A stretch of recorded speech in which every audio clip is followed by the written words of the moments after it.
It's hardly leprosy for crying out loud. Just burn it off with a lighter or something. Oh, God, we're on. Hello, Pete Donaldson here for IGN, and this is what's out this week in the UK. You remember the UK? Bowler hats, tea. We're like Uncle Cracker and Lit. We used to be massive. Now we spend our time thinking about the good old days. Yeah, we're those guys.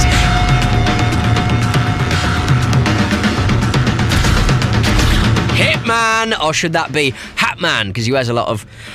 Never mind. After 6 years out, the man with the most generic inside leg measurements in the world is back in Absolution. And goodness me, doesn't that man look completely different? Well, no, he doesn't. But he is wearing a tie clip, which does mean the CPU has 40% less tie to animate, a saving that's spent more wisely elsewhere on things like sunshine, flowers, and more bloom than Mariah Carey's dressing room as well. Seriously, in direct sunlight, looking at 47's head is like pushing lit magnesium ribbon into your eyes. The game's been criticised in some quarters for being too little like Hitman and too shoot-shoot-bang-bang confrontational, and true, a fair proportion of the original Hitman games were mainly spent crouching behind a dumpster waiting for a man to do a wee, but in a year that's already seen one terrifically stylish sneak-em-up wait and climb on anyone and anything in Dishonored, Absolution was always going to seem a little bit restrictive or rigid in comparison.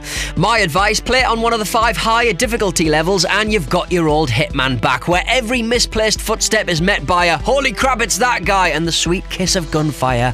To be honest, I spent a lot of my time creating my own side missions and plot inside me head, where it's my job to eradicate men who turn up to nightclubs in douchey cowboy hats. You're not in a Bon Jovi video, take that! Oh, you're such an epic Mickey!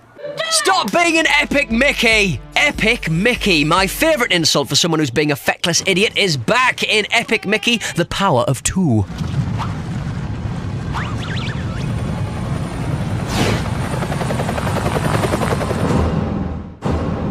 The little cheese-chomping twerp is here to save Wasteland once again, and this time he's brought a buddy, Oswald the Lucky Rabbit, though how lucky someone can be when they have to listen to someone talking like this all the time is very much up for debate. Oswald makes his first appearance proper in Disney lore for some years, plucked from obscurity by a team led by the designer, whose name makes him sound cooler than he actually looks, Dr. Warren Spector. And once again, Wonky Spocklaw has created some of the most wondrous, enchanting sights Disney has ever given us. The Rainbow Caverns, this man's fabulous cheekbones, for example. There's also a slightly less graphically ambitious platform game out now for the 3DS, Epic Mickey Power of Illusion, the unofficial sequel to classic platformers Castle of Illusion, Land of Illusion, World of Illusion, and Hypodermic Syringe Bin of Illusion.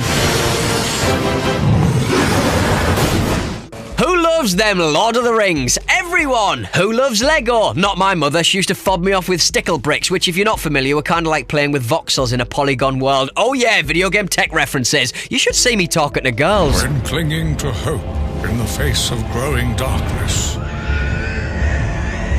Blather, you fools! Lego Lord of the Rings. It's out now, the definitive Lego title where the ridiculously expansive Lord of the Rings world comes to your video game screen, replete with real film dialogue, 80+ characters to control and chat to, and all in all, it's more charming than Stephen Fry in a teddy bear suit wearing a monocle, and that's terrifically charming indeed. You have my sword. And you have my bow. And my axe. Alright then, that's about it for me. I'll be back next week if it all fall down some stairs or something. My very nice thing of the week is this, Hitman Absolution, which really should have been subtitled Grab an Alopecia the Action, which kind of makes sense if you think about the hair and the... oh, God.